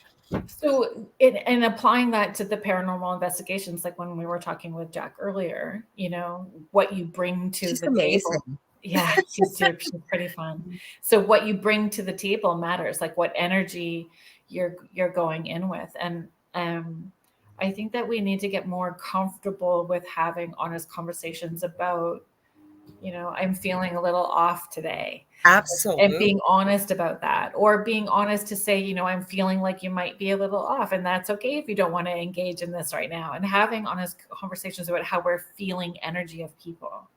Well, even with the work that we do, like I always tell people that if I have an energy session booked to work with somebody, and even I always have a rule that I don't charge my friends and family. I just don't. And say somebody will message me and they're really not well, and I'll say, I'd be happy to send you some crystal Reiki, and I'll actually do a session. But if I'm ill, I'm a chronic pain sufferer, as well as I'm maybe just off or tired, I'll say, listen, we're going to have to hold off, because I know with the way energy works, I could possibly send people something with me feeling the way I am, right? We need to be grounded. Sorry? Or picking up. Like, Absolutely. it really leaves you vulnerable for something to slip in. Yes. Works both ways. So I agree. Yeah. And so learning to speak our truth and feeling okay about that, right? And giving yourself a lot of unlearning. And giving yourself the grace, because let's think about it, right? What do people always ask you, at least within, I would say North America especially, how are you? And most people, not all, but most people say, I'm fine. But are you really, right? Because we don't want to make people uncomfortable. Exactly. So being honest. So Lisa Marie Alderton, thank you so much. Hello to you too, and happy Friday. Thanks for joining us. And I just want to bring up Michelle's. Oh, cool. I saw that. I just want to bring Michelle's comment up as well too. She's like, whoa, this is what happened for me in a dream the other night. Claim my free will. That's exactly what we have to do, right? And I think knowledge is empowering. So when people hear us talking about what we're talking about, you don't have to be afraid because, like I say, we never went looking for the paranormal. I had it around me my whole life, but I kind of came into what I'm doing now a little later because of the experience I went through. But what I'm saying is by putting this information out there, it's empowering people because, you know, people need to remember that TV is entertainment. And a lot of people, I know you were talking a bit with Jay a little bit about, or Jack a little bit about this earlier, not the same topic, but people Yes. see things on TV. Like she said, people were going with the Ouija board trying to use it. Well, this is what they do on TV. You have Yeah. to remember that that's TV. And when I've run across, I know you have, and other people in the paranormal world that innocently are mimicking what they're seeing on TV, say dealing with spirit or the paranormal. And you need, like Jack said, what that was on your guest, we need to be, one of our number one rules, and I was like celebrating as I was getting ready, that be respectful. That's so important, right? And people Mhm. are mimic some of the things they see on TV, and they go in provoking or taking things from a haunted place or whatever that may be, right? Yep. So, mhm. 100%. I just want to bring up Megan's question. Did you need mentors to help understand and develop your experience and interactions? Yes, in the beginning, but what happened was I was trying to figure out what happened in our home. Why did this happen? Why did it seem to come out of the blue? What was going on? Like I said, I was never looking for the paranormal. It found me. But looking back through my life, my dad's side, my grandmother was psychic. Never mind my first experience. I'm 58. I remember I was barely 4 years old. I had strange things happening throughout my life as a nurse, working nights, things that I would go into a room that I probably wouldn't have checked for another hour or two, just listening Right. and going. So it's been around me. So it helped me understand it. But in the beginning, I started locally. Then I went province wide, then I went countrywide, then I started going to continents. Like it was like an 18 to 20 hour a day job. And I did start taking courses. But the other thing I want to point out is that spirit, I believe, and when I say spirit, I mean our guides, angels, ascended masters, those high vibrational beings. I believe they'll hold classes with you. I believe that meditation is our workspace. Ask and it shall be given. I really believe that. Once you tune in and know what that feels like and who you're connecting with. What's your thoughts, Carrie Lynn? Yeah. And understanding that your teachers may be earth angels. So those people that you run into that Mhm. share a Yeah, story agreed. or encourage or inspire you. Mhm. And it's your divine team putting those people in your, like in your path 100%. and in your way. Mhm. I think where people can get tripped up when we're talking about mentors and teachers, Mhm. um, my personal belief, I share this and I always hesitate when I'm about to share it because I feel again like I sound like I don't play nice in the sandbox, but I do. Mhm. Um, your personal healing matters. So Absolutely. the Mhm. more that you have accountability for your emotional, physical, and mental growth, 100%. Mhm. raises your vibrational level so you can hear with more clarity and confidence. And so you need to be okay that you may find a teacher that you resonate with to a certain point and they've played their part and it's okay to outgrow Absolutely. them Mhm. and just with gratitude move past them. So with gratitude, not with guilt, not with Yeah. no with no heaviness, no judgment. Mhm. They're playing their role to this level. Yeah. Maybe it's just to meet people when they're awakening, I and then don't you think can you're go past. wrong.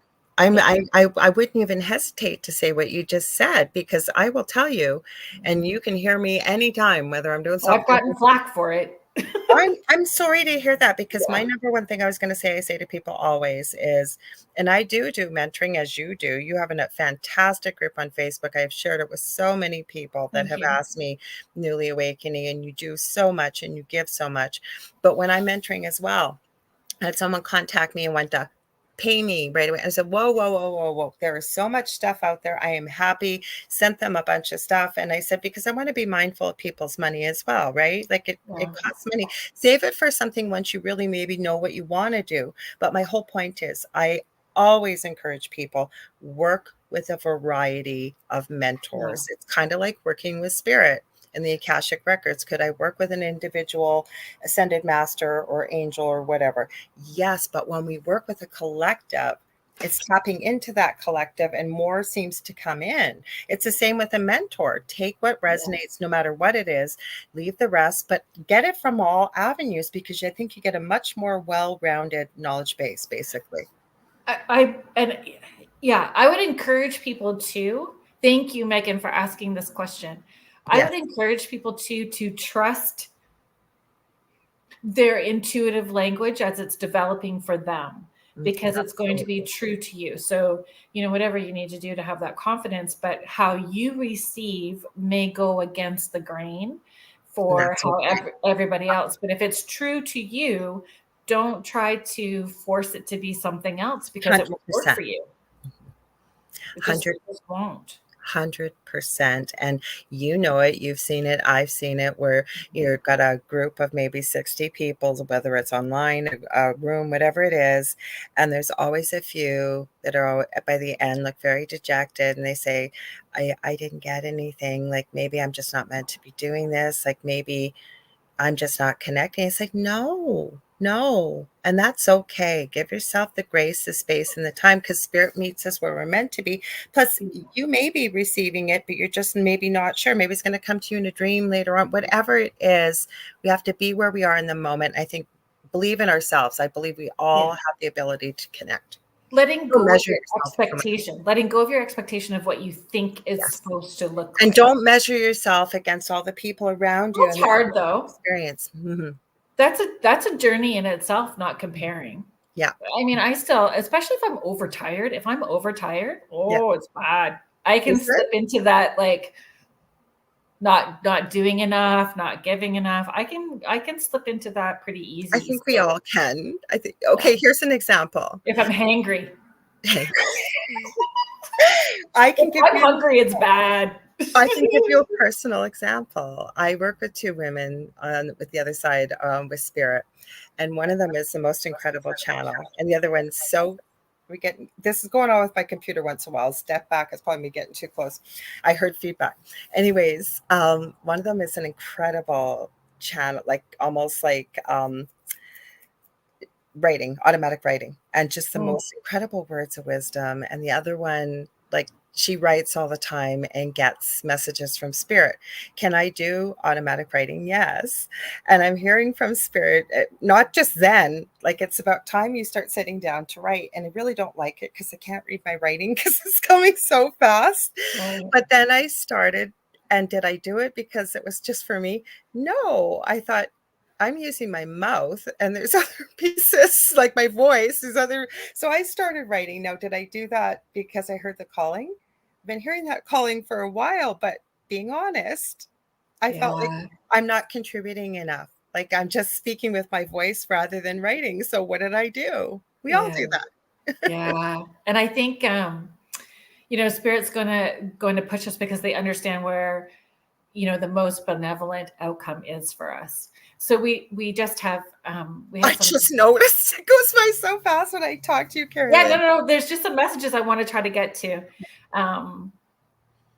We're just going to remove this one first, and then we're going to get to Howie. I actually have 4 angels behind me. But I don't know I know that you can see my big one. So I'm not sure what your connection is to owls. Sorry, I didn't mean to stick that up there. I meant to get rid of that. I've done that before. I'm like, you need to go. Yes, you need to go. Yes. Sorry. I saw this comment with Megan with 3 littles. I'm permanently overtired. Yeah, that's the one I wanted to get to next. It lit up for me too. Megan, my kiddos are older now, so I have 4 children. I've been a single parent forever. And yes, I know actually how we can have a conversation about that another time, because I'm in a 10-day rabbit hole regarding ufology and owls currently, and in conversations with Mike Cleland. Cleland. Oh my gosh. You and I swear to God, Yeah. between giants and ufology. Yes, I go on about that story. Nobody knows about it. It's so cool. Yeah, me too. So I definitely will, Howie. So Megan, with three littles, I totally get it. And what I found for me with my journey, having the four and being a single parent, I found, my own expectation for where I thought I was supposed to be. I needed to give myself grace because my children also needed to be comfortable with the growth, because that energy is being felt by everybody in the space.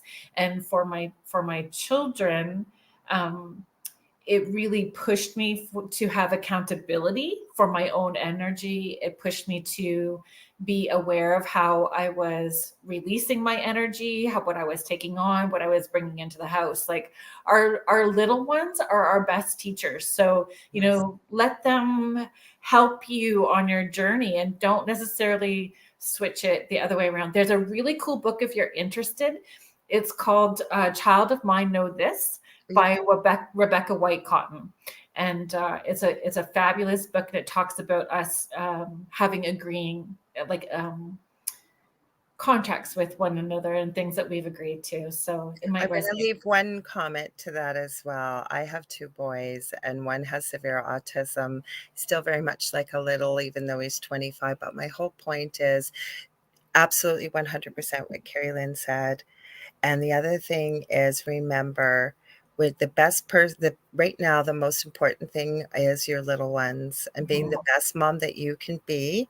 Remember, there's no time and space on the other side, and all things will eventually evolve where they're meant to be, and that's okay, because they're only little ones and it goes by so fast. So I hope that helps too. It's Child of Mine Know This by Rebecca White Cotton. So the website, I believe it's still brighttreasures.net. And she's got a fabulous book too that sort of blends, Christmas and spirituality at the same time. And if you've read Conversations with God by Neil Donald Walsh, he does the opening introduction for her with her books. Yeah. Yeah. And Joanne, I just wanted to get this message up here too, because I know that we need to start, being mindful of time. I could talk to you all night. I know, ditto. I love hanging out with you. Thanks. I do too. Thank you for having me. So Joanne is just sharing, my messages come between sleep and waking in the morning. Last week was clear as possible. Mm-hmm. That's amazing. I'm glad that you had that. That's a sweet spot for a lot of people. Yeah. And then she's saying, sorry, I heard open the door. I tell people to, if I have to make a decision about something, I need to sit with it overnight. And it's first thing in the morning, I get that intuitive guidance on where the right response is. Mm-hmm. So I always tell people, please be patient. I'll get back to you in the morning, because the morning time is that space for me. Mm-hmm. Yeah, it's so awesome. I guess we got to wind down, don't we? Right? Yeah, we do. It's that time. So thank you everybody for hanging out with us tonight. It was a pleasure having Jac from Guelph Urbex. Her website is guelphurbex.com if you want to connect with her. Thank you, Laura Lee. You guys can connect with Laura Lee on her shows, the Angel Rock on Mondays, and the thing at the foot of the bed on Thursdays. Yeah, the thing at the foot of the bed with David Hansel. So I don't, want to exclude David, because he's nope, we can't forget David. Nope, can't forget David. So, thank you for all of your comments and questions, and a big shout out to the United Public Radio Network and the UFO Paranormal Radio Network, 105.3 and 107.7 New Orleans. So thank you very much, everybody. Next week, I'm having part 2 of the red-haired giants of. Oh, I was hoping you were. Yeah. So Floyd Wills. Yeah, Floyd Wills is coming back on, and we've got sort of the bugs worked out, so he'll be here for the full length of the show, and we'll be talking about the red-haired giants again, and going a little further, talking about. I always pronounce it wrong. I pronounce a lot of things wrong. Nephilim. The Nephilim. Nephilim. I'm going to repeat it all week so that I can do it right next week. Nephilim. So yeah, Nephilim, tomato. Yes, yes. It sounds like I've got marshmallows in my mouth, or it feels like I got marshmallows. But yeah, we're going to be talking about that and other ancient mysteries, because he does talk about the Greys and he does talk about reptilians in his book as well too. And I'm marking that one on the calendar because I was so excited when you said you were having him, and then I can't wait. I'm glad. Yeah, he's super knowledgeable and well researched, and I enjoy talking with Floyd. So he's going to come back on so we can do part 2 to that conversation next week. So, please join me again next week, and thanks for being here, everyone. Thanks, everybody. Have a great weekend. Bye. Bye. Did it wrong, sorry guys. It just doesn't want to play properly. Hang on. You've been listening to Spirit Switchboard with host Carrie Lynn Shelhorn on the United Public Radio Network 105.3 New Orleans.